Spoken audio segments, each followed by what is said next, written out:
The bulldozers roared outside the wooden fence as men in bright vests lined up, carrying papers that looked official.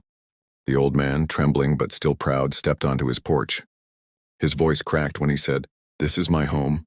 I built it with my own hands." But the woman leading them, Karen, with her smug smile and clipboard, didn't even look at him. She waved the papers in the air and barked, "You don't own this land anymore. The HOA has decided, tear it down." The workers hesitated. No one wanted to be the first to swing a hammer at the ranch of a man whose age showed in every wrinkle, but whose eyes still carried fire. Karen rolled her eyes and shouted louder, "Do it now or you'll all lose your jobs." The old man's knees buckled, his hands gripping the porch railing. "I've lived here for 60 years. You can't just take it." Karen smirked, walking up the steps, standing inches from his face. "Watch me?" That was the moment a black SUV screeched into the driveway, dust flying as the door slammed open. Boots hit the ground fast and firm. A tall man in tactical gear strode forward, eyes locked on Karen.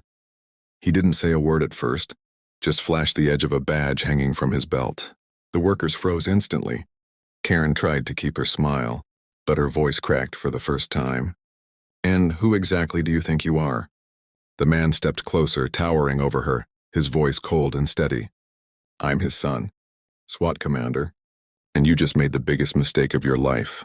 The ranch went silent. Even the bulldozers shut down. All eyes turned to Karen, and for the first time, she had nothing to say. Karen's face turned pale, her perfectly applied makeup streaked with panic. She held up her clipboard like a shield, but the words on it suddenly felt meaningless. I have the HOA orders," she stammered, her voice shaking. The SWAT son didn't flinch. He slowly reached into his jacket and pulled out a phone, swiping through videos. "You think showing orders scares me?" he said, holding up footage from hidden cameras around the property. "We've been recording your threats for weeks. Every time you harassed my dad, every time you tried to intimidate him. It's all on tape." The old man, still gripping the porch railing, whispered, "I didn't think anyone would believe me." His son turned, giving him a reassuring nod. Karen's eyes darted between the phone and the witnesses, the workers, neighbors who had gathered, and even the few HOA board members who had arrived. That can't be real," she cried, backing up. A young neighbor shouted, pointing at the SUV. "You lied. You said he didn't own the ranch.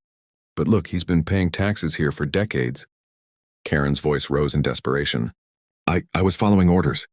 But no one moved to help her. This was just the beginning.